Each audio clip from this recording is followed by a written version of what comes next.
Hello everyone, my name is Jitendra Chaudhary and I welcome to all of you to prep IAS. दोस्तों, जैसा कि आपको पता है कि हम लोगों ने एनसीईआरटी की सीरीज स्टार्ट कर रखी है और अभी हम लोग कर रहे हैं 9th स्टैंडर्ड की एनसीईआरटी, जिसका फर्स्ट चैप्टर जिसमें हम लोगों ने इंडिया की लोकेशन, उसके नेबर्स के बारे में पढ़ा था, वो हमारा था फर्स्ट चैप्टर। आज हम लोग करने वाले हैं सेकेंड चैप्टर, जिसमें हम लोग पढ़ेंगे इंडिया के फिजिकल फीचर्स। लेकिन इस सेकंड यूनिट में जो इंडिया के फिजिकल फीचर्स के बारे में हम लोग बात करेंगे वो बहुत ज़्यादा डिटेल में नहीं जाएंगे। यहाँ पे मैं सिर्फ आपको एक ब्रीफ इंट्रोडक्शन दूंगा इनके बारे में। आने वाली क्लासेस में या आने वाले चैप्टर्स में हम लोग इसके बारे में डिटेल में जाने की कोशिश करेंगे। जब हम लोग इंडिया के फिजिकल फीचर्स की बात करते हैं तो इसका मतलब हम लोग बात कर रहे हैं किसके बारे में? प्लेन्स के बारे में बात कर रहे हैं, रिवर्स के बारे में बात कर रहे हैं, वेस्टर्न घाट और ईस्टर्न घाट के बारे में बात कर रहे हैं, डेक्कन प्लेटू के बारे में बात कर रहे हैं, हिमालय के बारे में बात कर रहे हैं, पूर्वांचल हिल के बारे में बात कर रहे हैं, आइलैंड्स के बारे में बात कर रहे हैं, स्नो कवर पीक्स के बारे में बात कर रहे हैं। इसका मतलब होता है हम लोग फिजिकल फीचर्स के बारे में ही जानेंगे इस पूरी की पूरी यूनिट में। पिछले चैप्टर में मैंने आपको बहुत सारा होमवर्क दिया था, बहुत सारा आपको होम असाइनमेंट दिए थे। बहुत सारे बच्चों ने डेफिनेटली उसको किया है। कमेंट सेक्शन में बहुत बच्चों के कमेंट आया था जिन्होंने किया था, और कुछ बच्चों ने तो आंसर कमेंट सेक्शन में लिख दिया है, तो बहुत ही कमेंडेबल है। देखिए, ये प्रैक्टिस ही आपको बता रहा हूं कि आपके कंसेप्चुअल क्लैरिटी आपको करवाएंगी। यही प्रैक्टिस बाद में आपको सिलेक्शन भी देंगी। देखिए, जब भी कोई यूनिट का कोई ऐसा टॉपिक आता है, मैं कोशिश करता हूं वहां से कोई ना कोई यूपीएससी का क्वेश्चन आपको बताया जाए जो यूपीएससी ने वहां से पूछा है, जिससे पता चलता है कि यूपीएससी कई बार एनसीईआरटी से डायरेक्ट क्वेश्चन पूछती है, जबकि बात हिस्ट्री की और ज्योग्राफी की आती है, क्योंकि इन दोनों की एनसीईआरटी काफी एक्सटेंसिव होती है।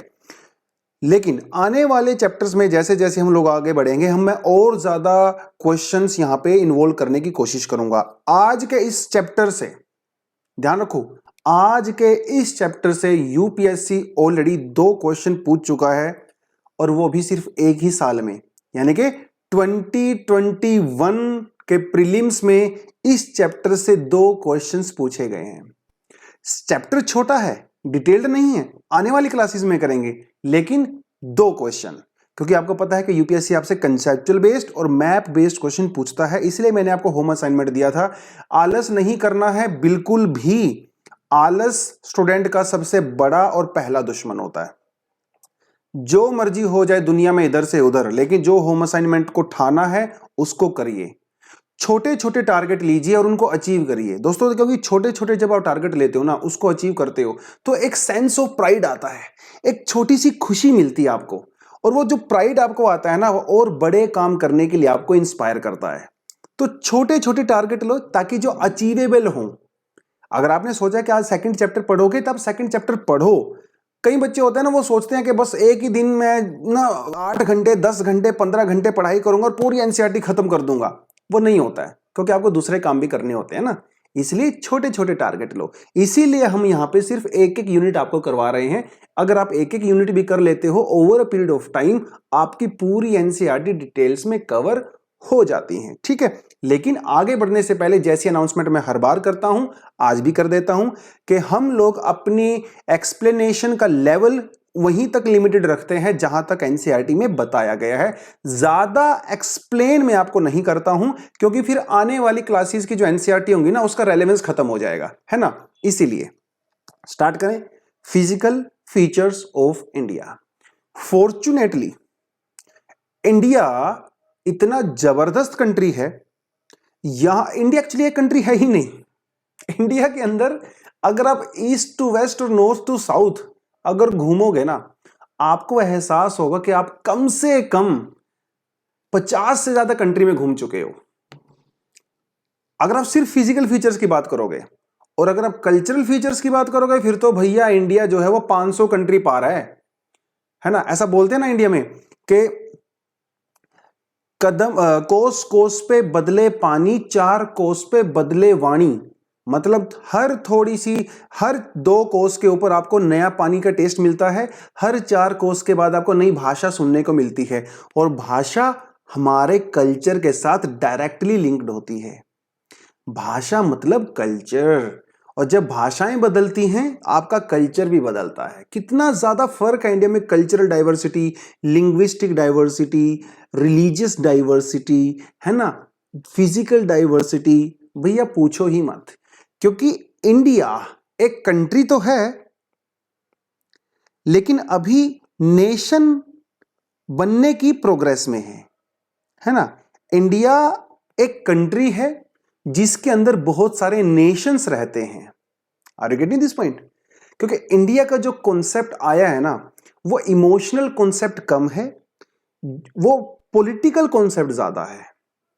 अभी धीरे धीरे हम लोग नेशन बिल्डिंग तरफ बढ़ रहे हैं। अभी तो बहुत सारे लोग, कोई कहता है मैं गुजराती हूं, मैं मराठी हूं, मैं पंजाबी हूं, मैं ये हूं, मैं वो हूं। अभी इसी को तो बोलते हैं नेशन।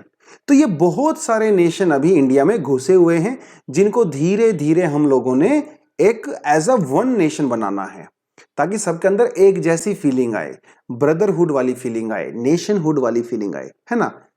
अरे समझ रहे हो ना। तो थोड़ा थोड़ा सा फिलोसफिकल चीजें भी आपको बताता रहूंगा, क्योंकि यूपीएससी आपसे ये सब कुछ डिमांड करता है। यूपीएससी आपसे ओवरऑल अंडरस्टैंडिंग डिमांड करता है हर चीज की। और यूपीएससी का सिर्फ एक ही मंत्र है दोस्तों, वो क्या है? कनेक्ट। अगर आपने अलग अलग डायमेंशन को कनेक्ट करना सीख लिया, अगर आपने अलग अलग डायमेंशन को लिंक करना सीख लिया, तो समझ लो आपकी तैयारी सही ट्रैक पे है। आप कैसे कल्चर को ज्योग्राफी से जोड़ सकते हो, आप कैसे ज्योग्राफी को हिस्ट्री से जोड़ सकते हो, आप कैसे पॉलिटी को इकोनॉमी से जोड़ सकते हो, अगर आप ये सारे काम कर सकते हो ना, आपकी तैयारी बिल्कुल ट्रैक पे है। अगर आप सिर्फ ज्योग्राफी को ज्योग्राफी समझोगे, पॉलिटी को सिर्फ पॉलिटी समझोगे, तो आधी तैयारी है, वो पूरी तैयारी नहीं है। पूरी तैयारी तब होती है जब आपको पूरी अंडरस्टैंडिंग होती है, आप सारी पिक्चर को एक साथ देखते हो, है ना। आप हाथी को देखो, पूरे हाथी को देखो। अगर कोई उसकी टांग पकड़ रहा है, कोई उसकी पूंछ पकड़ रहा है, कोई उसके पेट पीठ को पकड़ रहा है, और हम सोच रहे हैं कि अलग अलग चीजें हैं ना, कहानी आपने सुनी होगी हाथी वाली, तो कंप्लीट तैयारी नहीं है। आपको सारे सब्जेक्ट समझने पड़ेंगे, उनको लिंक करना पड़ेगा, तब आपको एक हाथी की पिक्चर नजर आएगी। अदरवाइज आप हाथी की पूंछ पकड़ के सोचते रहोगे कि तो रस्सी है, आप हाथी की टांग पकड़ के सोचते रहोगे तो पिलर है, आप हाथी की पीठ को टच करके सोचते रहोगे कि तो दीवार है ना। इसीलिए लिंकेज करना सीखो। खैर, बहुत बातें हो गई, काम की बात शुरू करते हैं। फिजिकल फीचर्स ऑफ इंडिया, समझ गए हम लोग इसमें क्या क्या करने वाले हैं। तो शुरुआत कहां से करेंगे हम लोग? यहां से।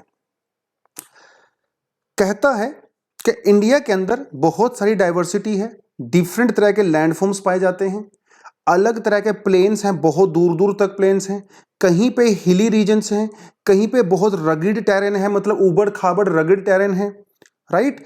कहीं पे आपको जो है स्नो पीक्स कवर्ड देखने को मिलते हैं, कहीं पे आपको डेजर्ट देखने को मिलता है। तो बहुत ज्यादा फिजिकल वेरिएशन है इंडिया के अंदर। Are you getting this point? India में जियोलॉजिकली जो आपका पेनिनसुलर प्लेटू है, ये दुनिया का सबसे एंशियंट लैंड मासिस में से है, क्योंकि आपको पता है कि इंडिया का जो पेनिनसुलर प्लेटू है वो गोंडवाना का पार्ट हुआ करता था। पेंजिया जब टूटा था तो दो हिस्सों में टूटा था, एक बना था अंगारा लैंड नॉर्थ वाला, और एक बना था गोंडवाना लैंड साउथ वाला। उस गोंडवाना लैंड से टूटा था आपका इंडियन पेनिनसुला, जो आपका इंडो ऑस्ट्रेलियन प्लेट का पार्ट हुआ करता था, है ना। आपको पता है उस बात का। तो ये जो पेनिनसुलर प्लेटू है ना, ये दुनिया का सबसे ओल्डेस्ट लैंड फॉर्म में से है, और क्योंकि बहुत पुराना है इसलिए बहुत स्टेबल भी है। पुराने लोग स्टेबल हो जाते हैं ना। अब बड़े बुजुर्गों को देखो, एकदम आराम से बैठे रहते हैं, शांति से बैठे रहते हैं। लेकिन जो यंग होता है उसके अंदर खूब एनर्जी होती है, कूदता है, दौड़ता है, बात करता है ना, इधर उधर उछल कूद करता रहता है। हिमालय है वो छोटा बच्चा, हिमालय और जो नदन प्लेन्स हैं वो छोटे बच्चे हैं, क्योंकि बहुत यंग हैं, रिसेंटली फॉर्म्ड हुए हैं, और क्योंकि यंग हैं इसलिए अनस्टेबल भी हैं। लगातार इनमें अर्थक्वेक आता रहता है, अनस्टेबल है ना, हिलते रहते हैं, लैंडस्लाइड होता रहता है ना। दुनिया भर की अनस्टेबिलिटी यहां पे है, क्योंकि बहुत यूथफुल है, जवान है, अभी तो खून गर्म है उसका, है ना। और खून गर्म है इसलिए इसके अंदर वैरायटी भी बहुत ज्यादा पाई जाती है। कहीं पे हाई पीक्स आपको देखने को मिलेंगे, कहीं पे डीप वैलीज आपको देखने को मिलेंगी, बहुत तेज बहती हुई नदियां आपको देखने को मिलेंगी। हिमालय बहुत वैरिड है ना। जितना देखने में खूबसूरत लगता है ना, उतना ही खतरनाक भी है। इस बार देखो क्या हुआ वहां पे, कितने सारे लैंडस्लाइड हुए। अभी देखो वहां पे क्या हो रहा है नैनीताल वाले रीजन में, कितना ज्यादा वहां पे रेनफॉल हो गया, कितने सारे लोग मारे गए हैं। तो दूर से देखने में सुहाना लगता है, सुहाना है भी, लेकिन कभी कभी अपना रुद्र रूप भी दिखाता है ना, गुस्से वाला रूप भी दिखाता है। तो नेचर ऐसा ही है, नेचर ऐसा ही है, ठीक है। चलिए, अब इंडिया इतना वास्ट कंट्री है, इसीलिए हम इंडिया को एक इंडिया की तरह नहीं समझ सकते। अगर आपको इंडिया को समझना है तो उसको छोटे छोटे पार्ट में आपको तोड़ के उसको समझना पड़ेगा, है ना। जैसे सिस्टमेटिक अप्रोच होती है। अगर आपने पूरे शरीर को समझना है तो आप अलग अलग ऑर्गन को समझिए, आप ब्रेन को अलग से समझिए, हार्ट को अलग से समझिए, टांग को अलग से समझिए, आंखों को अलग से समझिए। इसलिए हर किसी का जो डॉक्टर है वो भी अलग अलग होता है, क्योंकि एक इतने कॉम्प्लेक्स सिस्टम को एक यूनिट में समझना इम्पॉसिबल होता है। इसलिए हमने क्या किया, इंडिया को भी अलग अलग यूनिट्स में डिवाइड कर दिया। इंडिया की 6 फिजियोग्राफिकल डिविजन्स होती हैं। पहली होती है हिमालयन माउंटेन्स, दूसरी होती है नदर्न प्लेन्स, जिसे ग्रेट नॉर्थ इंडियन प्लेन भी आप कह सकते हो। थर्ड यूनिट होती है पेनिनसुला प्लेटू, एक होती है हमारा इंडियन डेजर्ट, एक होती है हमारा कोस्टल प्लेन्स, और एक होती है हमारी द आइलैंड्स, जैसे आपका अंडमान निकोबार और लक्षद्वीप आइलैंड हो गया। कुछ बुक्स में, कुछ ज्योग्राफी ऑप्शनल की बुक्स में नदर्न प्लेन्स को और डेजर्ट को एक साथ भी जोड़ा गया है, ठीक है, वो अलग बात है। एनसीईआरटी में 6 डिवीजन हैं तो 6 ही मान के चलेंगे। बहुत सारी बुक्स में आपको 5 डिवीजन भी बताई गई हैं, थोड़ा सा एडवांस लेवल पे जाके। फिलहाल हम लोग इसको 6 से समझेंगे। कौन कौन सी हैं, जैसे कि आप यहाँ पे मैप देख सकते हो। हमें यहाँ पे थोड़ी दिक्कत आने वाली है क्योंकि मैप अलग दिया हुआ है, वो सारी चीजें अलग है। मुझे पसंद है मैप के साथ साथ ही पढ़ाई करना। तो अगर आप यहाँ पे देखें तो एक हमारी जाती है नदर्न माउंटेन्स, जिसमें हम लोग हिमालय का जिक्र करेंगे। Are getting this point. फिर आपका आ जाता है नदर्न प्लेन्स, जिसमें हम लोग पंजाब प्लेन की बात करेंगे, आसाम प्लेन की बात करेंगे, ठीक है, इस सेंट्रल प्लेन्स की बात करेंगे, right, Ganga Brahmaputra plain and all that. फिर एक आपका आ जाता है पेनिनसुलर इंडिया, जिसमें हम लोग मालवा प्लेटू के बारे में पढ़ेंगे, डेक्कन प्लेटू के बारे में, Chota Nagpur plateau, Aravalli, Meghalaya plateau and all that, इसके बारे में पढ़ेंगे। फिर हम लोग देखेंगे यहाँ पे आपके coastal planes, western coastal plain और ईस्टर्न कोस्टल प्लेन। फिर हम यहाँ पे देखेंगे अपने आइलैंड्स के बारे में भी, ठीक है। तो ये कुछ यूनिट्स हमारे पास हैं जिनको हम लोग एक एक करके समझेंगे, और जब एक एक करके समझेंगे तो पूरे इंडिया को ही समझ जाएंगे, और वही हमारा काम है, इंडिया को समझना है, ठीक है जी। चलिए, कहां से शुरुआत करेंगे, हिमालय से शुरुआत करेंगे। हिमालय से, हिम का मतलब होता है बर्फ, आइस, और आलय का मतलब होता है आलय, ठीक है, आलय का मतलब होता है घर। जैसे पुस्तकालय, पुस्तकों का घर, वस्त्रालय, वस्त्रों का घर, जहां पे कपड़े रखे जाते हैं, है ना। हिमालय, बर्फ का घर, है ना, वहीं से तो हिमालय बना है, हिमालय बना है। देवालय, है ना, देवताओं का घर, देवताओं का घर। चलिए, आया समझ में कुछ, आगे बढ़ते हैं। जैसा कि हमें पहले से ही पता है कि हिमालय जो है बहुत यंग माउंटेन है और फोल्ड माउंटेन है। पहले भी हम लोग कर चुके हैं कि हमारे पास 3 तरह की माउंटेन्स होती हैं। एक होती है हमारे पास फोल्ड माउंटेन, एक होती है हमारे पास ब्लॉक माउंटेन, और एक होती है हमारे पास वोल्केनिक माउंटेन, है जो वोल्केनिक इरप्शन से बनती हैं। ब्लॉक माउंटेन जैसे हमारी विंध्या सतपुड़ा हो गई, हमारी ब्लॉक माउंटेन्स हैं। इंडिया के अंदर ये एग्जांपल है। अगर आप इंटरनेशनल एग्जांपल दो तो जैसे ब्लैक फॉरेस्ट माउंटेन है वहाँ आपकी वहाँ पे जर्मनी के अंदर, है ना, बहुत शानदार एग्जांपल होता है ब्लॉक माउंटेन्स का। एक होती है हमारी फोल्ड माउंटेन। फोल्ड मतलब जैसे जैसे आप रिंकल्स कह सकते हो, जैसे कपड़ा होता है ना आपके पास, जैसे कोई टॉवल वगैरह आपने लिया और उसको दोनों तरफ से ऐसे उसको आपने करने की कोशिश की तो बीच में रिंकल्स पड़ जाते हैं ना, फोल्ड पड़ जाते हैं इस तरह से, है ना। आपको उसको सिंक्लाइन और एंटीक्लाइन जो है वो बन जाते हैं, जिसे हम लोग कहते हैं फोल्ड माउंटेन। हिमालय में तो ऐसे ही बना है ना। एक तरफ से आपकी यूरेशियन प्लेट थी, नीचे से आपकी गोंडवाना प्लेट आ रही थी, मतलब आपका इंडियन पेनिनसुला, दोनों आपस में टकराए और बीच की जो लैंड थी उसके अंदर रिंकल्स पड़ गए। भैया वही रिंकल आपका हिमालय है। 3 रिंकल पड़े थे, है ना, इनर हिमालय, आउटर हिमालय और मिडल हिमालय। उसी को हम लोग पढ़ते हैं यहाँ पे।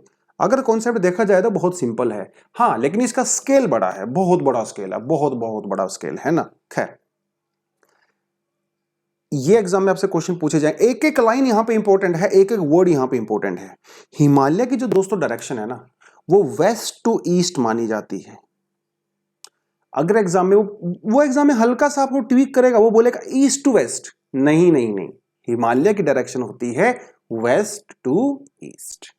कहां से कहां के बीच में? इंडस से लेके ब्रह्मपुत्र के बीच में आपको मिलता है आपका हिमालय। इंडस से लेके ब्रह्मपुत्र के बीच में, मतलब पश्चिम से लेके ईस्टर्न साइड है ना, पूर्व की तरफ मिलता है आपको। हिमालय जो है वो दुनिया की लोफ्टीएस्ट, मतलब सबसे ऊंची माउंटेन रेंज में से गिना जाता है, ठीक है। And one of the most rugged mountain, मतलब बहुत उबड़ खाबड़ जो है ये है। एक आर्क की शेप में है, मतलब स्ट्रेट लाइन नहीं है, आर्क है। जैसे कि आप पिक्चर में देख सकते हो ना, आर्क बनाता है, देखिए आर्क। आर्क इसको तो बोलते हैं आर्क, है ना, चाप बोलते हैं जिसको हिंदी में, चाप। आर्क टाइप का बनाता है, ठीक है। अगर आप इसको जो है तिब्बत वाली साइड से देखते हो तो आपको ये कन्वेक्स टाइप का नजर आता है, यहां से देखते हो आपको कनकेव टाइप का नजर आता है, ठीक है। तो ये हो गया आपकी, बनाता है भैया आर्क, ठीक है। टोटल जो डिस्टेंस होता है इसका फ्रॉम वेस्ट टू ईस्ट वो होता है 2400 किलोमीटर, ठीक है। अगर देखें, बार बार यार मुझको डायग्राम पे जाना पड़ेगा, तो आई होप आप जो थोड़ा सा इरिटेट मत होना, क्योंकि वो वैसे मुझे पसंद है साइड बाय साइड, लेकिन अनफॉर्चुनेटली एनसीईआरटी में इन्होंने आगे पीछे दिया हुआ है। खैर देखिए, यहां पे एक पीक आपका पड़ता है नंगा पर्वत, देख सकते हो, है ना, देख सकते हो ना, ये है आपका नंगा पर्वत, नंगा पर्वत वेस्ट में।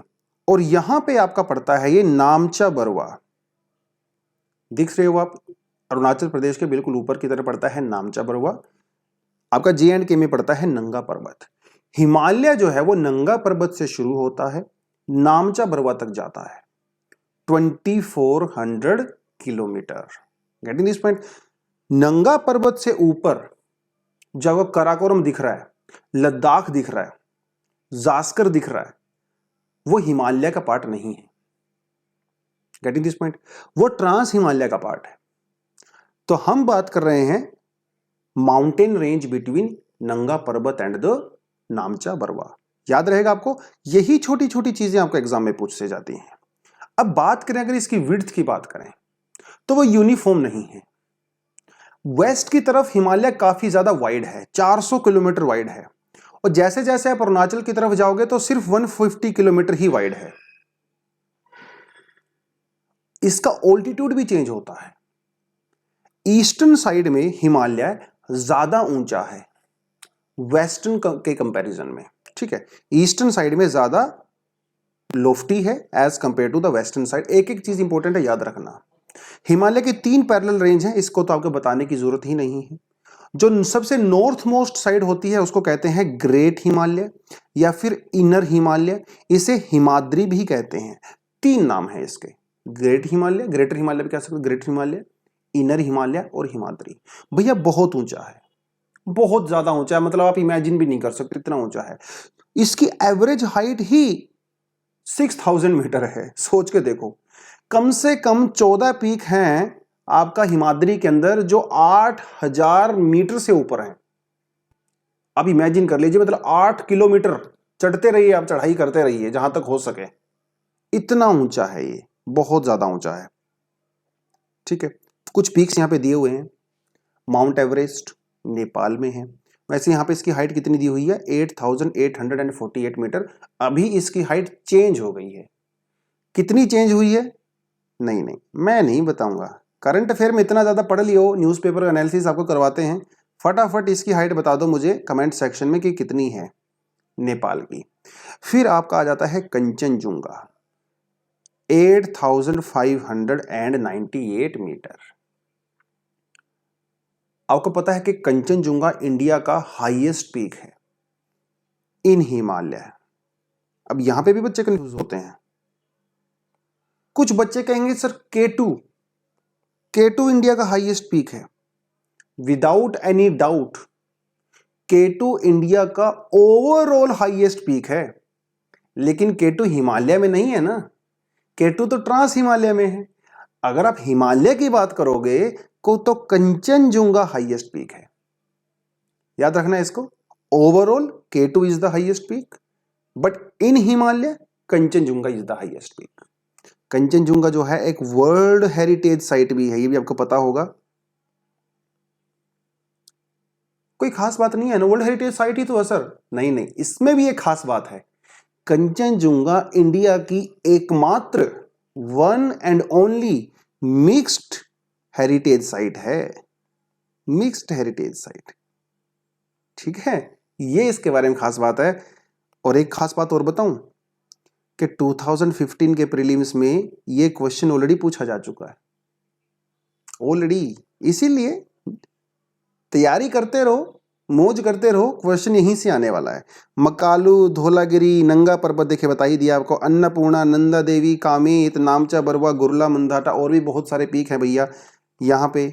ठीक है, बढ़िया बढ़िया पीक हैं, हाईएस्ट पीक्स तो यहीं पे हैं। Getting this point. चलिए, कहता है कि जो फोल्ड माउंटेन है हमारा ग्रेट हिमालय, इसका जो कोर है वो ग्रेनाइट से बना है। किससे बना है? ग्रेनाइट से बना है। और आपको मैं पहले ही बता चुका हूं, जब हम लोगों ने टाइप्स ऑफ रॉक्स किया था, उसमें आपको 3 टाइप की रॉक्स बताई थी, इग्नियस रॉक्स, सेडिमेंट्री रॉक्स, और क्या बताई थी? Metamorphic rocks. इग्नियस रॉक्स में मैंने आपको 2 टाइप की रॉक्स बताई थी, एक थी हमारी इंट्रूसिव रॉक्स और एक थी एक्सट्रूसिव रॉक्स। अब आपका टेस्ट ले ले, आप बताओ कमेंट सेक्शन में कि जो बेसोल्ट है और जो आपका ग्रेनाइट है, इन दोनों में से कौन सी रॉक इंट्रूसिव रॉक का पार्ट है? टेस्ट भी ले लेते हैं आपका, देखते हैं आपने कितने अच्छे से सुना उस लेक्चर को। ठीक है, ये हो गया। चलिए यहां पे अब यार, इतनी बड़ी बड़ी माउंटेन रेंज हैं, इनको पार करना आसान नहीं है। आप पहाड़ी चढ़ के तो नहीं आ सकते, है ना, लेकिन thanks to so many rivers, ये रिवर जो है पहाड़ों में रास्ता बनाती हैं। जैसे आप गंगा की बात करो, सतलुज की बात करो, ब्रह्मपुत्रा की बात करो, रामगंगा की बात करो, काली रिवर की बात करो, है ना, घाघरा, गंडक, बहुत सारी रिवर्स हैं, कोसी। ये रिवर हिमालय को काट के यहाँ पे रास्ता बनाती हैं, जिसे कहते हैं हम लोग पास। क्या कहते हैं? पास। बहुत इंपॉर्टेंट पास है यहाँ पे, बहुत सारे पास हैं। अगर आप पासिस की बात करते हो, कुछ पासिस के जो है नाम आप ढूंढिए कि यहाँ पे कौन कौन से पासिस हैं। ठीक है, जैसे आपका बारालाचाला पास हो गया, जोजीला पास, शिपकीला पास, है ना, आपका जो है ठांगला, जेलेपला, लिपुलेखला, बहुत सारे जो है यहाँ पे आपको लाज देखने को मिलते हैं। देखिए, अगर मैं थोड़ा सा डायग्राम में आपको यहाँ पे बताऊं, देखिए। ठीक है, यहाँ पे हो गया ये आपका K2, मैं रेड कलर का ले लेता हूँ इसको, red red red red red.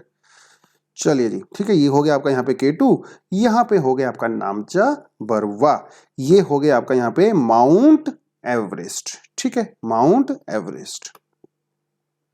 ठीक है जी, तो अगर आप कुछ पासिस की बात करो, हल्का सा आपको 1-2 आइडिया दे देता हूं। आपने इसको अपने एटलस में जाना है, सिर्फ जाना नहीं है, इनको फाइंड आउट करना है। फाइंड आउट करके इनको सर्कल करना है, सर्कल करने के बाद नोटबुक ओपन करनी है। नोटबुक में एक एक ला को, यानी कि पास को आपने लिखना है स्टेट वाइज। उसके बाद हर पास के बारे में कम से कम 2-3 इंपॉर्टेंट इंफॉर्मेशन गैदर करनी है। ये काम हो जाएगा आपसे, आई होप हो जाएगा।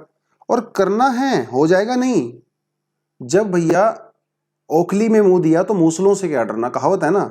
जब यूपीएससी की तैयारी करने ही लगे हो तो फिर वो सब करो जो इसकी तैयारी के लिए चाहिए। ये सब आपको मेहनत करनी पड़ेगी, हलवा नहीं है यूपीएससी। अगर आप सोच रहे हो कि इजी टास्क है, अरे मौज मस्ती से हो जाता है, नहीं होता है। ठीक है, अगर आपको मौज मस्ती करनी है तो फिर आप कुछ और तैयारी करना शुरू करो, तो यूपीएससी के लिए आपको मेहनत करना पड़ेगा। तो जैसे J&K की अगर आप बात करो, J&K में कुछ इंपॉर्टेंट पासिस आपके पास हैं, जैसे बुर्जिला। क्या नाम है? बुर्जिला हो गया आपका, जोजिला हो गया, जोजिला।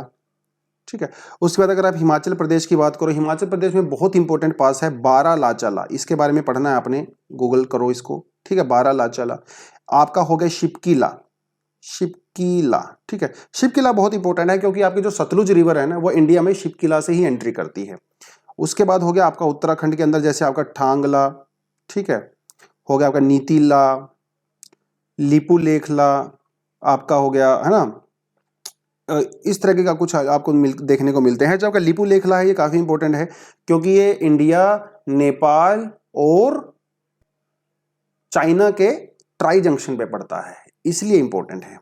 उसके अलावा आपका जैसे सिक्किम हो गया, सिक्किम के अंदर भी कई लाज पाए जाते हैं, जैसे नाथुला, ठीक है, जेलेपला। ये आपका काम है यार, ये मैं तो ऐसे ही कर रहा हूँ, ठीक है, थोड़ा मजे लेने के लिए। आपका जैसे आपका अरुणाचल प्रदेश हो गया, यहाँ पे भी कई सारे ला हैं, आप उसको फाइंड आउट कर लीजिए, ठीक है। तो ये कुछ बेसिक इन्फॉर्मेशन जो है आपको मैंने यहाँ पे बता दी है, ठीक है, याद रहेगा। कोई बहुत बड़ी चीज नहीं है, सिंपल सा असाइनमेंट था आपको जो दिया है। पासिस बेसिकली अपने यहाँ पे फाइंड आउट करने हैं, ठीक है। उसके अलावा क्या कहता है, उसके अलावा ये इन्फॉर्मेशन हमें देता है कि जो अलग अलग रेंज हैं, अब ये तो हो गया हमारा हिमाद्री यानी कि सबसे ऊपर वाली रेंज होगी। उसके बाद आती है हमारी सेकंड रेंज जिसे कहा जाता है हिमाचल, मतलब इसे कहते हैं हिमाचल, या फिर इसको आप लेसर हिमालय भी कह सकते हो, इसको आप मिडल हिमालय भी कह सकते हो। मतलब हम लोग इस दूसरी रेंज की बात कर रहे हैं, यहाँ पे जो बीच में आपको दिखाई दे रही है ना, इस रेंज की बात कर रहे हैं। इसे कहते हैं हिमाचल हिमालय, या फिर आप इसको कह सकते हो मिडल हिमालय, या फिर आप इसको कह सकते हो क्या, लेसर हिमालय, इसको आप कह सकते हो। क्या कहता है, कहता है कि इसकी जो एवरेज हाइट होती है वो होती है 37 मीटर, 100 मीटर से लेके 4500 मीटर तक। इसकी जो एवरेज विड्थ है वो है 50 किलोमीटर। कितनी है, 50 किलोमीटर। मिडल हिमालय की अगर आप बात करो तो यहाँ पे जो पीर पंजाल रेंज है वो सबसे बड़ी है। हालांकि मिडल, एक्चुअली बात ये है कि जो मिडल हिमालय है ना, इसको अलग अलग जगह पे अलग अलग नाम से जाना जाता है। अलग अलग स्टेट में, अलग अलग रीजन में मिडिल हिमालय के अलग अलग नाम है ना। होते हैं ना कि स्कूल में आपको किसी और नाम से जानते हैं आपके दोस्त, घर में आपको घर वाले किसी और नाम से जानते हैं, आपकी गर्लफ्रेंड, आपके बॉयफ्रेंड आपको किसी और नाम से जानते हैं, आपके पड़ोसी आपके कुछ और नाम से बोलते हैं। अलग अलग नाम होता है, बंदा एक ही है। ये आदमी जो है वो मिडिल हिमालय ही है, नाम अलग अलग है। एक दो आपको बता देता हूं इंटरेस्ट के लिए, बाकी आप ढूंढ लेना। जैसे J&K में इसको बोला जाता है पीर पंजाल। क्या कहते हैं, पीर पंजाल, J&K में कहते हैं। अगर आप हिमाचल की बात करो, हिमाचल में इसको कहते हैं धौलाधार। क्या कहते हैं, धौलाधार, ठीक है। उत्तराखंड में इसको क्या कहते हैं, और इसको कहते हैं मसूरी रेंज, जहां पे आपको जाना है। मसूरी रेंज मतलब आप मिडल हिमालय में जाते हो। इंडिया का एक्चुअली जो सारे के सारे मतलब 90% जो आपको टूरिस्ट प्लेस नजर आते हैं ना हिमालय में, वो सब आपके मिडल हिमालय में ही है। मसूरी, शिमला, नैनीताल, है ना, दार्जिलिंग, ये सब आपके मिडल हिमालय में ही पड़ते हैं। तो मसूरी रेंज कहते हैं इसको। एक नाम और है इसका, नाग टिब्बा, नाग टिब्बा उत्तराखंड में कहते हैं। नेपाल में इसको कहा जाता है महाभारत रेंज। क्या कहते हैं, महाभारत, नेपाल में कहते हैं जी महाभारत, ठीक है। क्यों कहते हैं, रीजन क्या है इसका, इंटरेस्टिंग स्टोरी है, लेकिन खुद ढूंढना क्या स्टोरी है, ठीक है। नाम से वैसे आपको समझ में आ ही गया होगा। उसके बाद आता है आपका सबसे नीचे वाली रेंज, सदर्न मोस्ट रेंज, ठीक है। इसे कहते हैं शिवालिक। क्या कहते हैं, शिवालिक। सबसे छोटी रेंज है Shivalik, without any doubt. Shivalik की एक और जो है खास बात है कि शिवालिक की जो रॉक्स है ना, वो कंसोलिडेटेड नहीं है, जैसे आपकी मिडिल हिमालय की और जो है आपकी आउटर हिमालय की है। कंसोलिडेटेड नहीं है, मतलब अभी भी उनके अंदर वो सॉलिड नहीं हुई हैं, अनकंसोलिडेटेड हैं। वहां पे सेडिमेंट्स आपको देखने को मिलते हैं, छोटी रॉक्स, बड़ी रॉक्स आपको देखने को मिलेंगी, मिट्टी आपको देखने को मिलेगी, थोड़ा सैंड आपको देखने को मिलेगा, है ना। यंग है ना बहुत ज्यादा। वैसे तो पूरा हिमालय ही यंग है, लेकिन उसमें शिवालिक सबसे यंगेस्ट है। इसकी जो एवरेज विड्थ है वो 10 किलोमीटर से 15 किलोमीटर होती है। इसकी जो हाइट है वो 900 से लेके 1100 मीटर तक इसकी एवरेज हाइट मानी जाती है, ठीक है। तो ये हो गया आपका बेसिक से शिवालिक। यहाँ पे आपको थिक ग्रेवल देखने को मिलेंगे, वो सारी सारी चीजें हैं। उसके अलावा जो शिवालिक है और मिडिल हिमालय है, इसके बीच में आपको कुछ वैलीज देखने को मिलती हैं, लॉन्गिट्यूडनल वैलीज, जिसे कहा जाता है दून्स। क्या कहते हैं, दून। जैसे आपका देहरादून, कोतली दून, पतली दून, ठीक है। ये कुछ नाम यहाँ पे इन्होंने बताए हैं। अब ये तो हो गई आपकी हिमालय की डिविजन्स। देखिए क्या कहता है, कहाँ है हमारा, ये रहा हमारा शिवालिक, सबसे नीचे है आपका शिवालिक। अब एक चीज देखिए आप, हिमालय को ध्यान से देखो, हिमालय के टेंडेंसी आपको नजर आएगी। क्या टेंडेंसी नजर आएगी कि हिमालय जैसे ही J&K से होता हुआ, नेपाल से होता हुआ अरुणाचल प्रदेश की तरफ जाता है, ये नैरो होता चला जाता है ना, नैरो होता चला जाता है। अब ये जो शिवालिक है ना, शिवालिक को भी थोड़े से अलग अलग नाम से पुकारा जाता है। जैसे अगर हम लोग जम्मू की बात करें, जम्मू एंड कश्मीर में इसको कहा जाता है जम्मू रेंज, नॉर्मल सा नाम है जम्मू रेंज, ठीक है। हिमाचल की अगर आप बात करो, हिमाचल में इसको कुछ खास नाम नहीं कहा जाता। हाँ, अरुणाचल में इसके कई अलग अलग नाम हैं। जैसे यहाँ पे तो कुछ दिया नहीं हुआ मेरे ख्याल से, हाँ यहाँ पे दिया नहीं हुआ है। अरुणाचल प्रदेश में शिवालिक के कई अलग अलग नाम हैं। जैसे कहा जाता है दाफला हिल्स, दाफला, उसमें दिखा देता हूँ आपको, यहाँ पे मिलेगा कुछ ना कुछ शायद, अनफॉर्चुनेटली यहाँ पे भी नहीं दिया। तो यहाँ पे आती है हमारी दाफला हिल्स, दाफला हिल्स, दाफला, ठीक है, अबोर, मीरी और मिशमी, ठीक है, दाफला हिल्स, अबोर, मीरी और मिशमी, ठीक है। ये शिवालिक के अलग अलग नाम हैं। नेपाल में भी शिवालिक का एक अलग नाम है जिसे कहा जाता है चुरिया हिल्स, चुरिया, वैसे चुरिया मुरिया भी बोलते हैं इसको, बट चुरिया घाट हिल्स भी कहते हैं बहुत सारे लोग, ठीक है। तो ये कुछ अलग अलग जो हैं, इसके कुछ नाम थे जो आपको यहाँ पे थोड़ा सा आइडिया होना चाहिए, ठीक है। खैर, आने वाली क्लासेस में डिटेल में करेंगे। मैं तो वैसे ही आपको ज़्यादा डिटेल बता रहा हूँ, इतना तो आपके एनसीईआरटी में दिया भी हुआ नहीं है। खैर, जितना डिटेल मिल जा रहा है ठीक है, आगे आने वाली क्लासेस में डिटेल करेंगे तो और ज़्यादा, है ना, रिवीजन हो जाएगा अपना। खैर, तो ये हो गई हमारी हिमालय के division from north to south.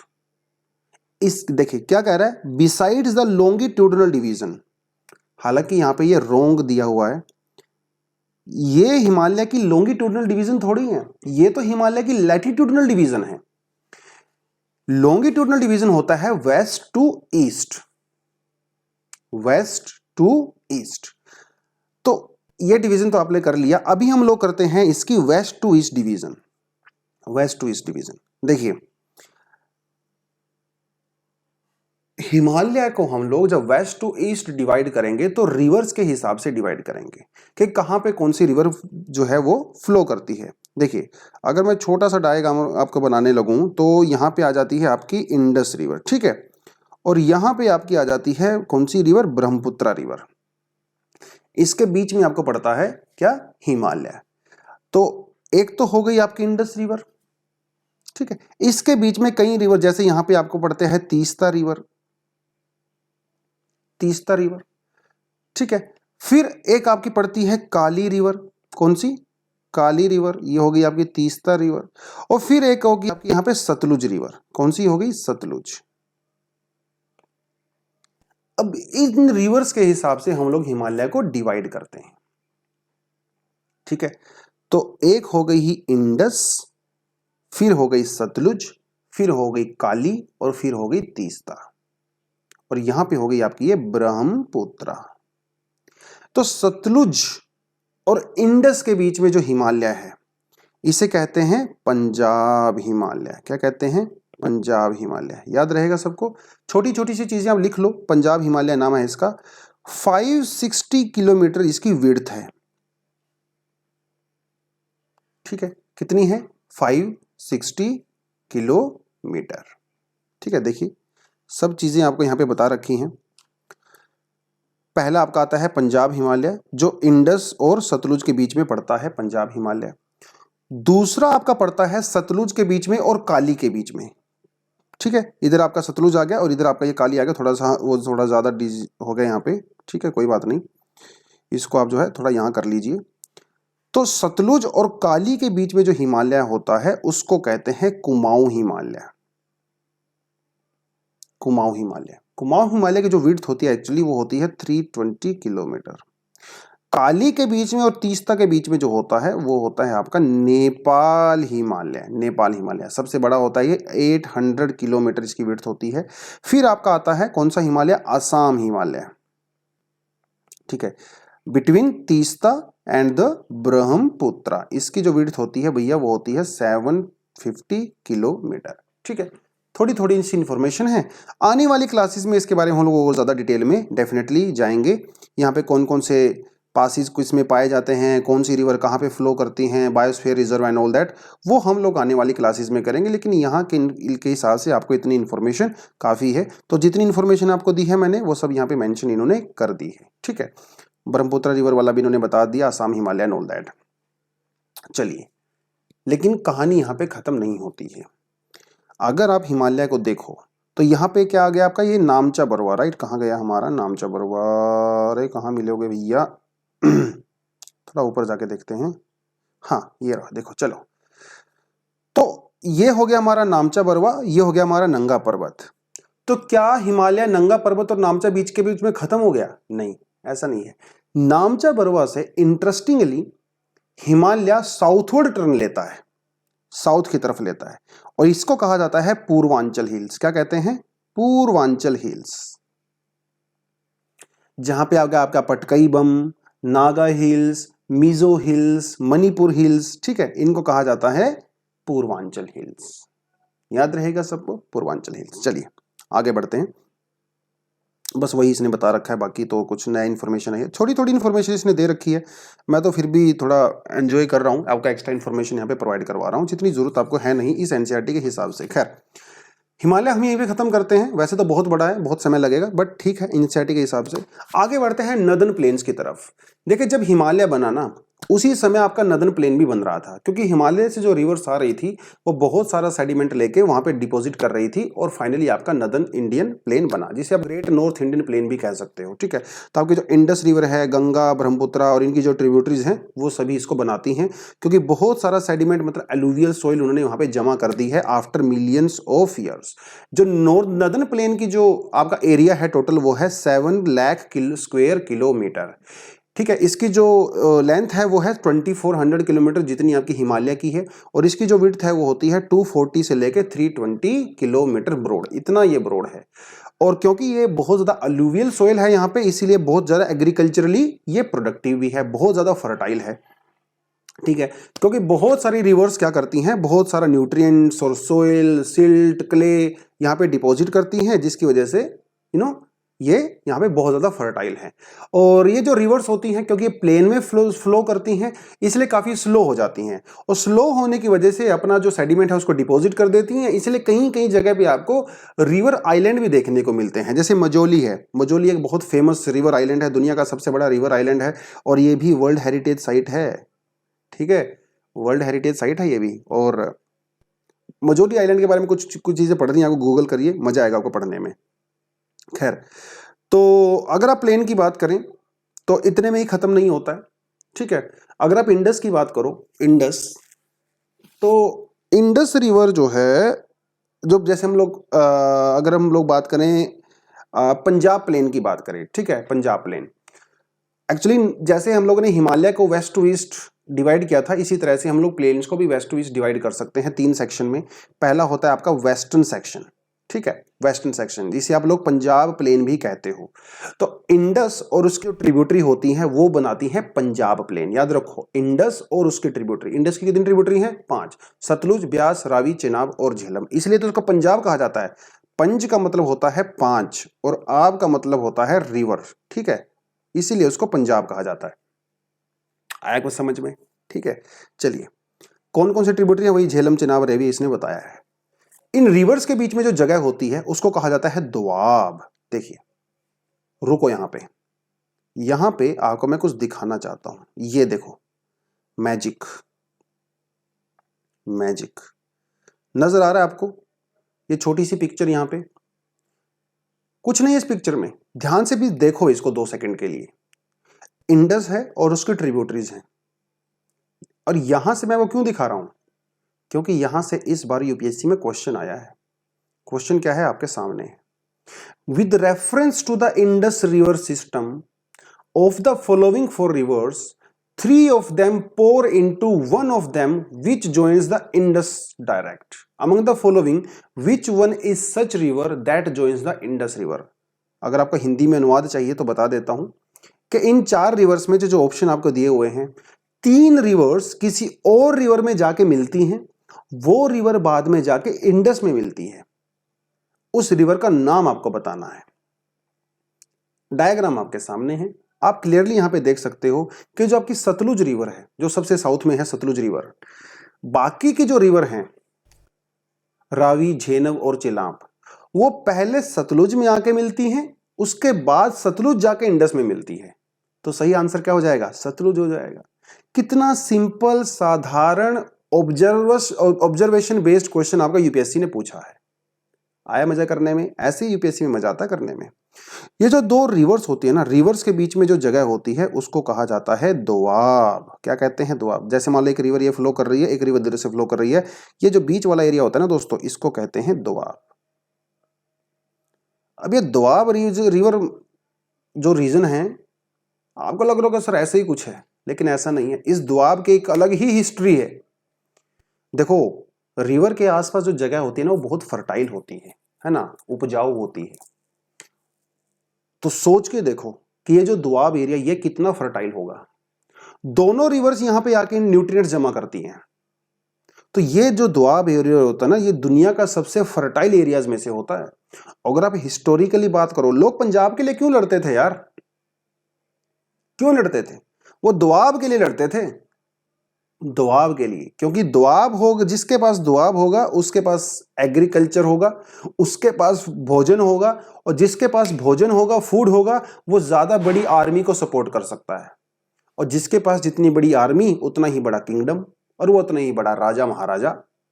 आया मजा? ये होता है ज्योग्राफी का कमाल। अगर आपको पता है ना चीजों का, तो आप ये रिलेट कर सकते हो, रिलेट कर सकते हो। ठीक है, और यही आपको करना है, यही आपको सीखना है। इंटरेस्टिंग भी तभी बनेगा। खैर, ये हो गया हमारा दोआब रीजन। तो उसके बाद आपका जो आता है पंजाब प्लेन के बाद आपका जो आता है वो आता है गंगा प्लेन। ठीक है, गंगा प्लेन मतलब गंगा और उसकी ट्रिब्यूटरीज। ठीक है, तो घग्गर रिवर और तीस्ता रिवर के बीच में आपका पड़ता है गंगा प्लेन, जहां पे इसकी ट्रिब्यूटरीज आती हैं, है ना, घाघरा, गंडक, कोसी, एनोल, राम गंगा, दुनिया भर की रिवर्स हैं जो ट्रिब्यूटरी हैं इसकी। ठीक है, जैसे आपका हरियाणा में दिल्ली, यूपी, बिहार, है ना, थोड़ा बहुत झारखंड और वेस्ट बंगाल, ये आपका गंगा के अंदर आता है। उसके बाद जो ब्रह्मपुत्र रिवर है और उसकी जो ट्रिब्यूटरी होती हैं वो बनाती हैं आसाम प्लेन, जिसे आसाम प्लेन कहते हैं बेसिकली हम लोग। ठीक है, ब्रह्मपुत्र प्लेन भी कह सकते हो। अब ये तो हो गया हमारा ग्रेट नॉर्थ इंडियन प्लेन्स। तो ये डिवीजन हो गई हमारी फ्रॉम वेस्ट टू ईस्ट। लेकिन एक और डिवीजन होती है, एक और डिवीजन होती है, वो होती है फ्रॉम नॉर्थ टू साउथ। ठीक है, जैसे मान लो डायग्राम में अगर मैं आपको यहाँ पे बनाऊं, जैसे मान लो ये हिमालय है। ठीक है, अब रिवर्स जो है वो यहां से फ्लो कर रही हैं इस तरह से। तो क्या करेंगी ये रिवर्स? अपने साथ सेडिमेंट्स लेके आएंगी, rocks, gravel, sand, clay, silt, दुनिया भर का, है ना। तो ये रिवर क्या करती हैं, जैसे ही, अब देखो, जब तक रिवर का फ्लो बहुत फास्ट होता है तब तक तो कोई दिक्कत है नहीं, लेकिन जैसे ही रिवर्स का फ्लो स्लो होने लगता है तो जो भारी सेडिमेंट्स होते हैं, डेंस होते हैं, हैवी होते हैं, वो डिपॉजिट होना शुरू हो जाते हैं, और सबसे एंड में जाके सबसे हल्के वाले होते हैं। तो खेल यही है दोस्तों कि जब ये रिवर्स हिमालय के फुटहिल में आती हैं तो सबसे बड़े बड़े जो सेडिमेंट्स होते हैं वो यहाँ पे डिपॉजिट कर देते हैं। कोई बड़ी बड़ी रॉक्स होती हैं, ग्रेवल्स होती हैं, उसको यहाँ पे डिपॉजिट कर देते हैं। ठीक है, इस तरह से। तो ये होगी आपकी पहली लेयर। जैसे ही वो दूसरी लेयर में जाती हैं तो छोटे छोटे ग्रेवल्स जो है उसको यहां पे डिपॉजिट कर देती है, छोटे वाले डिपॉजिट कर देती हैं। ठीक है, उससे थोड़ा और नीचे आते हैं तो थोड़े और छोटे वाले, और जो सबसे नीचे आते हैं वो बिल्कुल महीन, बिल्कुल बारीक होते हैं। ठीक है, ये वाले सबसे नीचे वाले है। ये सारा प्लेन एरिया, लेकिन इस प्लेन एरिया के अंदर भी वेरिएशंस हैं। क्या है? वेरिएशंस हैं। तो जो सबसे ऊपर वाला होता है जिसके अंदर बड़ी बड़ी रॉक्स होती हैं, इसे क्या कहते हैं? भाभर। क्या कहते हैं? भाभर। दूसरे वाला जो होता है इसको कहते हैं तराई, तराई रीजन। यहां वाला जो होता है इसे कहते हैं भांगर, और सबसे नीचे वाला होता है इसे कहते हैं खादर। आने वाली क्लास में इसके बारे में आपको डिटेल में बताऊंगा। लेकिन ये भी आपकी प्लेन्स की डिवीजन होती हैं। ये होती है नॉर्थ टू साउथ। जो पहले वाली की थी हम लोगों ने, वो की थी वेस्ट टू ईस्ट। क्योंकि भाबर रिवर में इतने बड़े बड़े रॉक्स होते हैं भाबर वाले रीजन में, इसलिए जो रिवर्स होती है ना वो डिसअपियर हो जाती हैं, वो अंडरग्राउंड फ्लो करना शुरू कर देती हैं। लेकिन तराई रीजन में वो दोबारा से रीअपियर हो जाती हैं, दोबारा से आपको दिखने लगती हैं। और तराई रीजन में सरफेस के बिल्कुल ऊपर पानी होता है, बहुत बार स्वाम्पी लैंड होती है, वाटर लॉक्ड होती है, इसलिए यहाँ पे मच्छर बहुत होते हैं यार। तराई मच्छरों को क्या चाहिए? हाई टेम्परेचर चाहिए, पानी चाहिए, और यहाँ पे दोनों भरपूर मात्रा में होते हैं। तो बहुत ज्यादा मस्कीटो हैं। इसलिए अगर आप इंडिया को देखोगे ना, इंडिया में जो सबसे ज्यादा मलेरिया और डेंगू के केस आते हैं, स्पेशली मलेरिया के, वो तराई रीजन में आते हैं। This point. उसके बाद आपका आता है भाबर, उसके बाद आपका है खादर।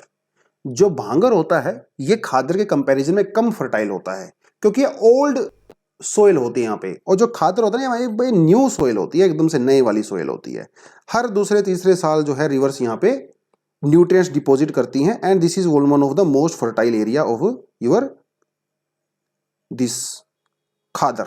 ठीक है। और इस खादर को लेकर तो लड़ाइयां होती थी पंजाब में, हरियाणा में, क्योंकि यहाँ पे खादर एरिया काफी पाया जाता है। फर्टाइल लैंड है भैया, दोआब वाला रीजन है, याद करो, है ना। बस वही तो पूरा खेल है। तो जो मैंने आपको करवाया है वही सब इसने यहाँ पे बताया है, कोई एक्स्ट्रा इन्फॉर्मेशन इसने यहाँ पे दिया नहीं है। ठीक है, बल्कि मैंने आपको थोड़ा एक्स्ट्रा ही बता दिया है। खैर, ये हो गया सारा कुछ आपका। आगे बढ़ते हैं। कहता है पेनिनसुलर इंडिया की बात करता है। आपका हो गया नॉर्दर्न प्लेन्स हो गए, माउंटेन्स हो गई आपकी, ग्रेट नॉर्थ इंडियन प्लेन्स हो गए आपके। आगे बढ़ते हैं पेनिनसुलर प्लेटू के बारे में। डायग्राम आपको दिखा देता हूँ, कुछ चीज़ें आपको डायग्राम से समझ में आ जाएंगी, बाकी चीज़ें हम लोग अलग से कर लेंगे। ब्लैक कलर का ले लेता हूँ, इसका थोड़ा सा वाइट कर लेता हूँ। देखिए, ये जो आपको रीजन यहाँ पे ये वाला नज़र आता है, ये देखिए, ये आया कुछ आपको दिखा? हाँ, ठीक है। ये जो आपका होता है ना, जो ये ब्लैक कलर का है, ये है आपका पेनिनसुलर इंडिया। ठीक है, क्या है? Peninsular India. आप ये भी इंक्लूड कर सकते हो इसको, शिलोंग प्लेटू जिसको बोलते हैं, ये भी इसी का पार्ट है एक्चुअली। शिलोंग प्लेटू हिमालय का पार्ट नहीं है, कुछ लोग कंफ्यूज हो जाते हैं ना, हिमालय अलग है, ये अलग है। तो ये आपका आ जाता है पेनिनसुलर प्लेटू, पूरे का पूरा। और ये सबसे मोस्ट स्टेबल लैंड में से है, सिर्फ इंडिया के नहीं, पूरी दुनिया की, क्योंकि ये गोंडवाना लैंड का पार्ट हुआ करता था। और जितनी पुरानी होगी उतने ही ज्यादा मिनरल्स उसके अंदर पाए जाएंगे, इसलिए बहुत ज्यादा मिनरल रिच भी है ये।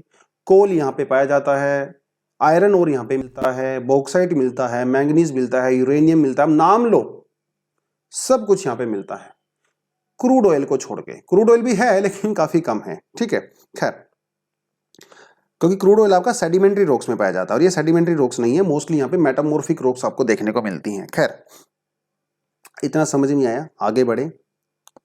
अकॉर्डिंग टू एनसीईआरटी आगे बढ़ते हैं। मेरे हिसाब से तो सुबह तक मैं आपको इसके बारे में बता सकता हूँ।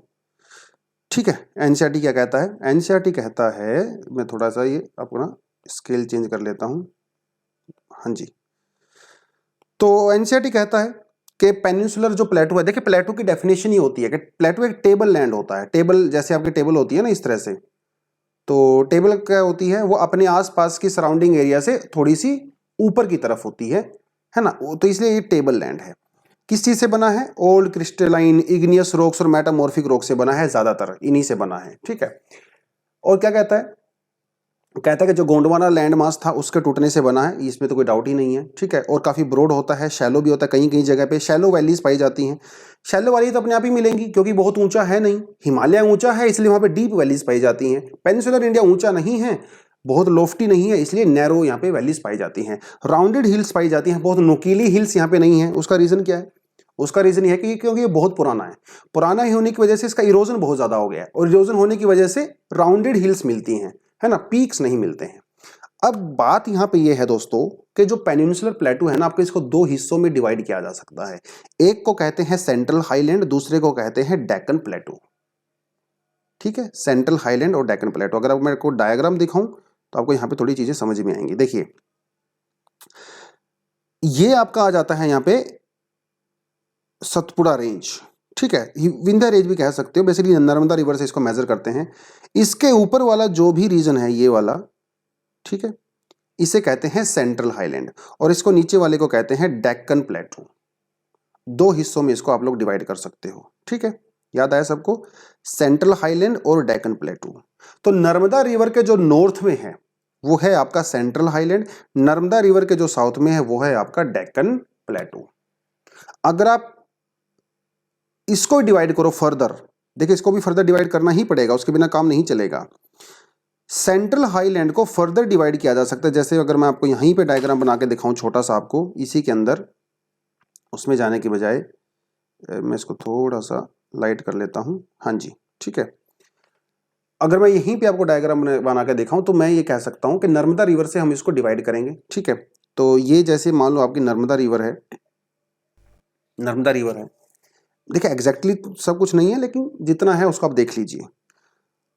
उसके बाद ये आपका आ जाता है यहाँ पे अरावली रेंज, ठीक है। अरावली गुजरात से शुरू होती है, दिल्ली तक जाती है, ठीक है, दिल्ली तक जाती है।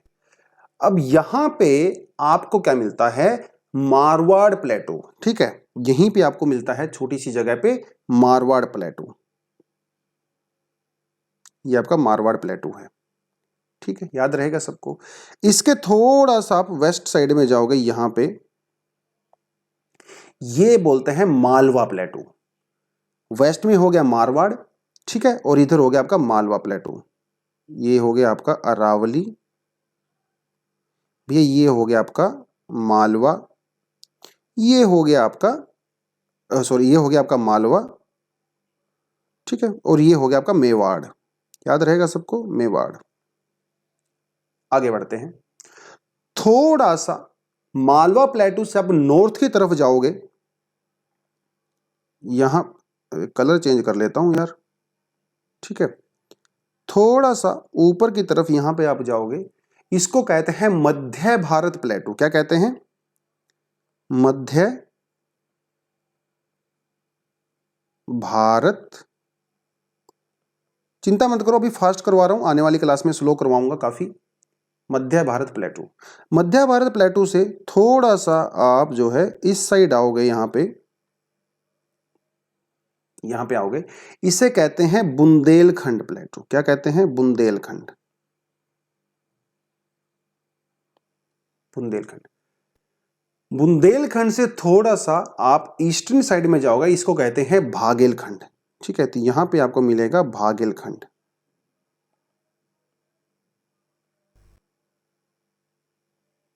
भागेलखंड, ठीक है। छोटी छोटी सी चीजें हैं, बस इसको आपने याद रखना है।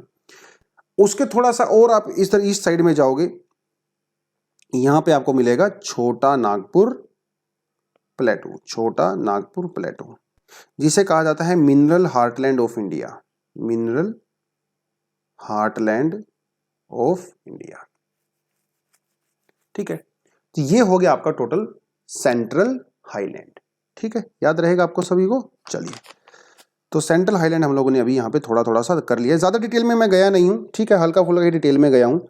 आने वाली क्लासेस में ज़्यादा डिटेल में जाएंगे, डोंट वरी। तो ये हो गया आपका मालवा प्लेटू हम लोगों ने कर लिया, ठीक है। उसके अलावा जैसे यहाँ पे कई सारी रिवर्स जो है वो फ्लो करती हैं, चंबल, सिंध, बेतवा, केन, है ना, ये सब की सब आपकी रिवर यमुना के ट्रिब्यूटरीज हैं, ठीक है, यमुना के ट्रिब्यूटरीज हैं। उसके अलावा जो ये बता रहा है कि जो आपका सेंट्रल हाईलैंड है वो वेस्ट साइड में थोड़ा सा ज़्यादा ब्रॉड है, ईस्ट साइड में वो जो है नैरो होता चला जाता है, ठीक है। बुंदेलखंड और भागेलखंड मैंने आपको पहले ही बता दिया है। तो जो कुछ चीज़ें मैं आपको ऑलरेडी बता चुका हूँ, छोटा नागपुर प्लेटू के बारे में आपको बता चुका हूँ। छोटा नागपुर प्लेटू में जो है दामोदर रिवर फ्लो करती है, और दामोदर रिवर को कहा जाता है क्या, सोरो ऑफ, क्या कहते हैं, बंगाल, सोरो ऑफ बंगाल। इसी तरह से एक रिवर को कहा जाता है सोरो ऑफ बिहार। उसका नाम बता दोगे तो मजा ही आ जाएगा। कौन सी रिवर को कहा जाता है, सोरो ऑफ बिहार, ठीक है। अब बात कर लेते हैं डेक्कन प्लेटू की। तो आपके जो नर्मदा रिवर है उसके साउथ में है आपका डेक्कन प्लेटू, जो ट्राइंगुलर लैंडस्केप है, ट्राइंगुलर तो खैर है ही वो, ठीक है।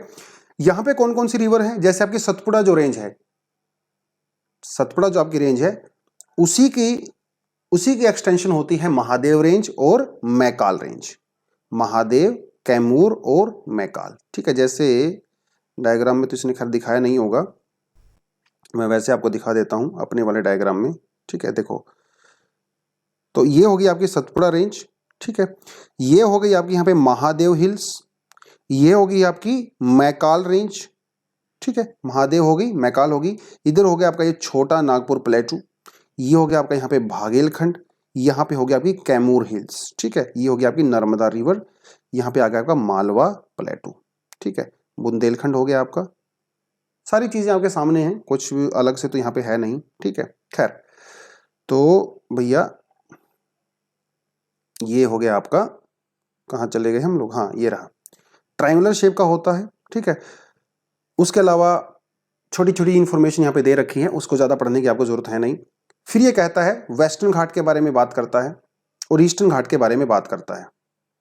कहाँ थे, हाँ यहाँ थे हम लोग।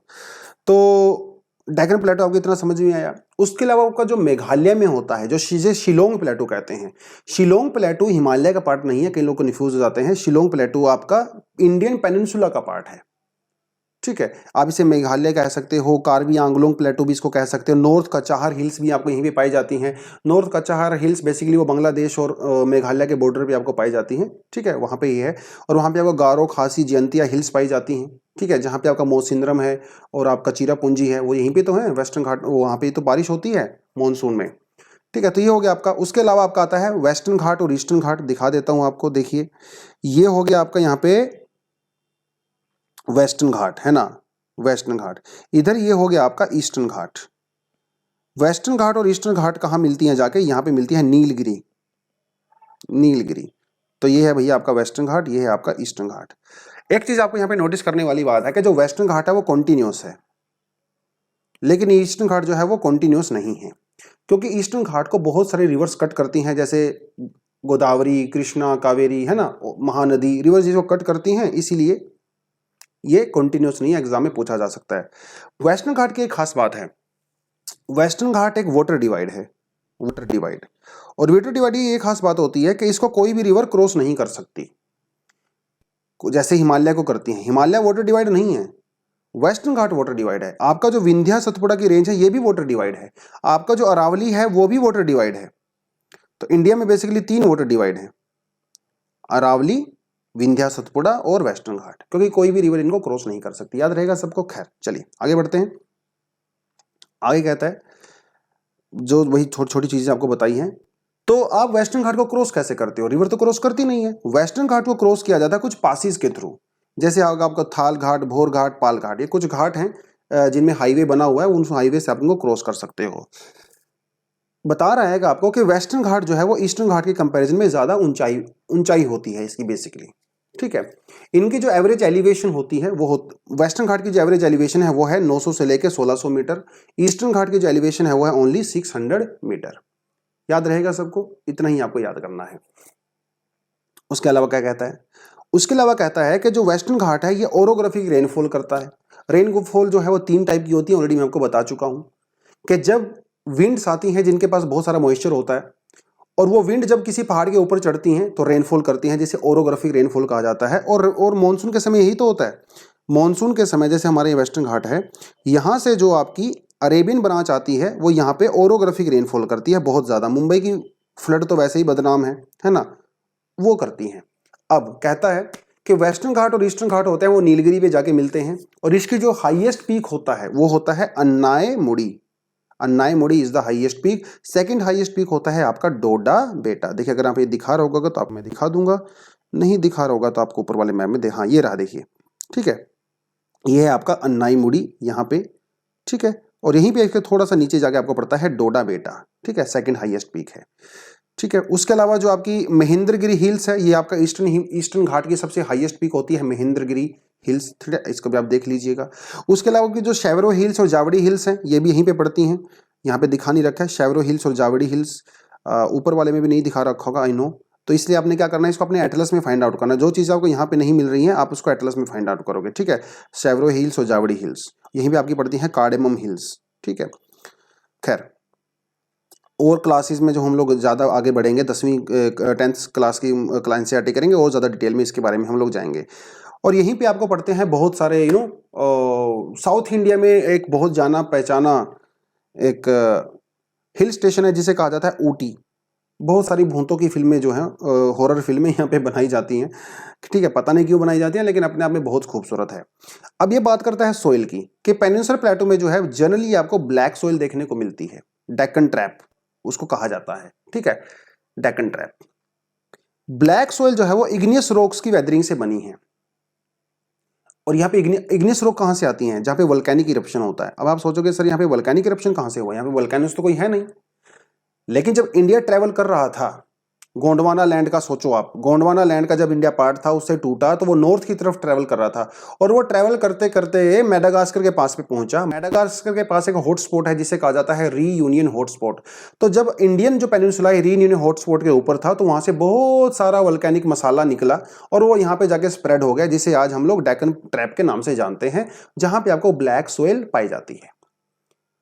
अब ये सोचने में आपको बहुत छोटा सा कॉन्सेप्ट लग रहा होगा, लेकिन अगर ये आपको कॉन्सेप्ट पता है तो यूपीएससी में आपको 2 नंबर पक्के हैं, क्योंकि इस बार 2021 में यह है क्वेश्चन बच्चों एग्जाम में पूछा गया है। कहाँ है? ये रहा, देखिए, यूपीएससी का क्वेश्चन है, हल्के में मत लेना। कहता है the black cotton soil of India has been formed due to the weathering of brown forest soil, fissure volcanic rock, granite and schist, shale and limestone. Question आपके सामने है, आंसर आपके सामने है, आंसर आ जाता है इसका B, fissure volcanic rock. As simple as that. आए ना क्वेश्चन एनसीईआरटी से, ऐसे ही आता है। उसके अलावा कहता है कि जो अरावली हिल है, Aravalli hill lie on the western side of the north western margin of the peninsular plateau. ये कोई खास न्यूज़ नहीं है, अरावली के बारे में इसने बता दिया, गुजरात से दिल्ली और साउथ वेस्ट से लेके नॉर्थ ईस्ट डायरेक्शन में जाता है आपका अरावली, ठीक है। खैर आगे बढ़ते हैं, इंडियन डेजर्ट की बात करते हैं। इंडियन डेजर्ट में जो है अरावली हिल के अगर आप वेस्टर्न साइड में जाओगे तो आपको इंडियन डेजर्ट देखने को मिलेगा, जैसे ये आपकी अरावली हिल्स हैं, और ये है हो गया आपका इधर ग्रेट नॉर्थ इंडियन डेजर्ट, जिसे आप थार का डेजर्ट भी कहते हो, मरुस्थली भी कहते हो, ठीक है, मरुस्थली भी कहते हो। तो ये हो गया आपका, यहाँ पे आपको पाए जाते हैं बहुत सारे सैंड ड्यून्स, ठीक है, अलग अलग शेप के सैंड ड्यून्स होते हैं, लॉन्गिट्यूडनल होते हैं, ट्रांसवर्स होते हैं, क्रीसेंट शेप के होते हैं, आगे आने वाली क्लासेस में करेंगे अलग अलग तरह। इसी यहाँ पे डेजर्ट क्यों है? क्योंकि यहाँ पे रेनफॉल बहुत कम होता है, 150 mm पर ईयर से भी कम यहाँ पे रेनफॉल होता है। यहाँ की जो रिवर्स होती हैं वो बेसिकली ऑल ईयर रिवर नहीं होती हैं, कभी कभी मानसून के सीजन में जब बारिश होती है तब उनके अंदर पानी आता है, वैसे तो मोस्टली बेचारी वो ड्राई रहती हैं। लूनी यहाँ की सबसे बड़ी रिवर है, और यहाँ की रिवर की एक खास बात और है, वो कभी भी समंदर तक नहीं पहुंचती है, क्योंकि टेम्परेचर इतना ज्यादा होता है, वो बीच में खत्म हो जाती हैं। बहुत सारी रिवर जो राजस्थान में इस डेजर्ट से निकलती हैं, वो आपका जो कच्छ वाला रीजन है वहीं पे जाके खत्म हो जाती हैं, है ना। तो अनफॉर्चुनेटली यहाँ पे बहुत कम टाइप के आपको रिवर्स देखने को मिलती हैं। यहाँ पे जो ड्यून्स होते हैं, देखिए सैंड ड्यून्स इस तरह के होते हैं ना, फिल्मों वगैरह में आपने देखा होगा, यहाँ पे रेत होता है, वो हीरो यहाँ पे चढ़ के हीरोइन के लिए गाना गाता है और कभी कभी नीचे गिर जाता है ना, वो इस तरह के सैंड ड्यून्स आपको यहाँ पे देखने को मिलते हैं, जिन्हें कहा जाता है बर्चन्स। क्या कहते हैं? इनका लोकल नाम है बर्चन्स, ठीक है। वो आपको देखने को मिलेगा, कभी जैसलमेर वगैरह जाओ तो आपको वहाँ पे फ्रिक्वेंटली आपको देखने को मिलेंगे। उसके बाद आते हैं आपके कोस्टल प्लेन्स। देखिए कोस्टल प्लेन क्या होते हैं, जैसे आपका यहाँ पे ये वेस्टर्न घाट है, तो वेस्टर्न घाट के बीच में और कोस्ट के बीच में, ये आपका वेस्टर्न घाट हो गया, ये आपकी कोस्ट हो गया, इसके बीच में जो प्लेन आपको मिलता है इसे कहते हैं कोस्टल प्लेन। इसी तरह का कोस्टल प्लेन आपको ईस्टर्न घाट के बीच में और कोस्ट के बीच में भी मिलता है, जिसे कहते हैं eastern coastal plain. Eastern coastal plain दोस्तों काफी वाइड होते हैं और वेस्टर्न कोस्टल प्लेन काफी नैरो होते हैं एज कम्पेयर टू दैट, ठीक है, थोड़ा सा आपको पता होना चाहिए। तो वही आपको बता रहा है, जो कोस्टल प्लेन है वो अरेबियन सी और वेस्ट के बाद और बे ऑफ बंगाल, वही सारी चीजें इसने बताया है। जो आपके जो कोस्टल प्लेन्स होते हैं इसको अलग अलग जगह पे अलग अलग नाम से पुकारा जाता है। जैसे अगर आप बात करो, ठीक है, तो जैसे मुंबई और गोवा के बीच में इसको कहा जाता है कोंकण, ठीक है, कोंकण कोस्ट। यहाँ पे इसको कहा जाता है मालाबार कोस्ट, है ना, मालाबार कोस्ट। इसको केरला वाले रीजन में मालाबार कोस्ट कहा जाता है, तमिलनाडु वाले रीजन में इसको कोरोमंडल कोस्ट कहा जाता है, कोरोमंडल। आंध्रा में इसको कहा जाता है आंध्रा कोस्ट कहा जाता है। गुजरात में इसको यहाँ पे सॉरी उड़ीसा में इसको कहा जाता है क्या, इसको कहा जाता है उत्कल कोस्ट, है ना। पंजाब सिंध गुजरात मराठा द्राविड़ उत्कल बंग, है ना, तो उत्कल कहा जाता है। उड़ीसा का एक्चुअली पुराना नाम उत्कल हुआ करता था। वेस्ट बंगाल में इसको कहा जाता है सुंदरवन, ठीक है, सुंदरवन। गुजरात में इसको कहा जाता है कच्छ। अलग अलग नाम है, कई बार एग्जाम में आपसे पूछ लेता है, तो थोड़ा आपको पता होना चाहिए। चीज एक ही है, नाम अलग है, बाकी और कुछ नहीं है, ठीक है, वही इसको बता रखा आपने। कर्नाटका में इसको कर्नाटका कोस्ट भी कहा जाता है, कनारा कोस्ट भी कहा जाता है, कनारा, ठीक है, थोड़ा सा ये छूट गया था, कनारा कोस्ट, कोई बात नहीं। चलिए आगे कहता है आइलैंड के बारे में बात करता है। हमारे यहाँ पे दो आइलैंड है, एक अरेबियन सी में है, एक बे ऑफ बंगाल में है। अरेबियन सी में जो आइलैंड है उसको कहा जाता है लक्षद्वीप। ठीक है, लक्षद्वीप। तो केरला वाली जो मालाबार कोस्ट है उसके वेस्ट साइड में पड़ता है। एक्चुअली लक्षद्वीप का जो जुरिस्डिक्शन है वो केरला हाई कोर्ट के अंदर में ही आता है। पहले लक्षद्वीप को अलग अलग नाम से जाना जाता था, लक्कद्वीप, मिनिकोय और अमनदीवी। 1973 में इन तीनों का नाम कंबाइन करके क्या कर दिया, लक्षद्वीप कर दिया गया। ठीक है, लक्षद्वीप कर दिया गया। और उसके अलावा यहाँ पे एक बर्ड सेंचुरी भी है पीटी आइलैंड के ऊपर। ठीक है, बर्ड सेंचुरी है बहुत फेमस। और लक्षद्वीप आइलैंड को लेकर काफ़ी ज़्यादा इन्फॉर्मेशन है मेरे पास, लेकिन इस एनसीईआरटी में नहीं, अगली एनसीईआरटी में इसको करेंगे। जहाँ तक अंडमान निकोबार की बात आती है तो बे ऑफ बंगाल में सिचुएटेड है। अंडमान और निकोबार दो ग्रुप ऑफ आइलैंड होते हैं, अंडमान और निकोबार। ठीक है, उसमें अलग अलग जो वहाँ पे ट्राइब्स पाई जाती हैं, वहाँ पे जो जो खास खास आइलैंड हैं वो सारी चीज़ें इसने यहाँ पे पता नहीं क्यों नहीं दी, शायद वो अगली क्लास में देगा, जब भी देगा उसको हम लोग कर लेंगे। ठीक है, अंडमान निकोबार और लक्षद्वीप आइलैंड के बारे में खास बात यह है कि जो अंडमान निकोबार आइलैंड है वो टेक्टोनिक एक्टिविटी से बने हैं, जबकि जो लक्षद्वीप आइलैंड है वो आपका बेसिकली कोरल आइलैंड्स हैं। कैसे हैं, कोरल आइलैंड्स। कोरल क्या होता है कभी करेंगे बाद में, आई होप आपको पता भी होगा, है ना। कोरल आइलैंड कैसे बनते हैं, 3 टाइप के बैरियर होते हैं, फ्रिंज रीफ होते हैं, अटोल्स होते हैं, उससे बना है। कोरल एक्चुअली एक एक काइंड ऑफ मरीन एनिमल होता है, जिसके ऊपर एक हार्ड कवर होता है। उसकी डेथ होने के बाद वो बढ़ता रहता है और दूसरे नए उसके ऊपर आते रहते हैं। खैर ये कॉन्सेप्ट अलग से आपको बताना पड़ेगा, क्योंकि 1.5-2 घंटे का कॉन्सेप्ट है कोरल वाला, कभी बाद में करेंगे। फिलहाल सिर्फ इतना ही समझ लो कि लक्षद्वीप जो आइलैंड है वो बेसिकली कोरल आइलैंड्स हैं। अंडमान वाले आपके जो है वो टेक्टोनिक एक्टिविटी से बने हैं। ठीक है, अंडमान नॉर्थ में होता है और निकोबार आपका साउथ में होता है। ठीक है, यहाँ पे इसने कुछ दिखाया होगा तो आपको बता देता हूँ। ठीक है, देखिए, तो ये आपका आ जाता है, इधर अंडमान आ जाता है, अंडमान वाले, और इधर नीचे आ जाते हैं आपका निकोबार वाले। ठीक है, अंडमान और निकोबार आइलैंड को 10 डिग्री चैनल अलग करता है, 10 डिग्री चैनल। थोड़ा सा नीचे जाओगे यहाँ पे आपका आ जाता है मालदीव, ये आपका आ जाता है मिनिकोय आइलैंड। मिनिकोय आइलैंड सबसे छोटा आइलैंड होता है आपका लक्षद्वीप के अंदर। आपका जो लक्षद्वीप आइलैंड है और जो मिनिकोय आइलैंड है इनको 8 डिग्री चैनल अलग करता है, 8 डिग्री। ठीक है, उसके अलावा कुछ चीज़ें और यहाँ पे हैं, हम लोग बाद में बात करेंगे। इसकी कैपिटल क्या है, यहाँ पे कौन कौन सी चीज़ें पाई जाती हैं, ट्राइब कौन कौन सी हैं, ऑक्यूपेशन कौन सा है। और आजकल तो लक्षद्वीप वैसे भी बहुत ज़्यादा न्यूज़ में है ना। हम लोग करंट अफेयर में इसको पढ़ते ही हैं, तो इतना ज़्यादा डिटेल में नहीं जाएंगे, अपने को यहीं तक लिमिटेड रखेंगे। अदरवाइज हम लोग अगली क्लास करेंगे तो आप बोलोगे सर ये तो आपने पहले बता ही दिया सब कुछ, है ना। तो थोड़ा सा ना रहना चाहिए एक सस्पेंस कि अगली क्लास में क्या नया करेंगे, तो उसके लिए थोड़ा सा अपना समय बचा लेते हैं। ठीक है, तो वही है सारा कुछ, बस वही इसने बताया कि ग्रेट नॉर्थ इंडियन जो प्लेन है उनकी इतनी ज़्यादा इंपॉर्टेंस है कि जो इंडियन सिविलाइजेशन है एक्चुअली वो वहीं से शुरू हुई, है ना। उससे पहले आप अगर इंडस वैली सिविलाइजेशन की बात करो या उसके बाद वाली सिविलाइजेशन की बात करो, तो thanks to great north Indian plains and the fertile land of that, because that fertile land can support lot of agriculture output, और उसी की वजह से तो सब कुछ बना हुआ है ना। So that is all about it. ये कुछ एक्सरसाइज यहाँ पे दी हुई है अपनी एनसीईआरटी में, इसको जरूर करना है। सिंपल सी एक्सरसाइज है जो हम ऑलरेडी क्लास में कर चुके हैं। ठीक है, so that is all for the day. Thank you very much, all the best, जय हिंद।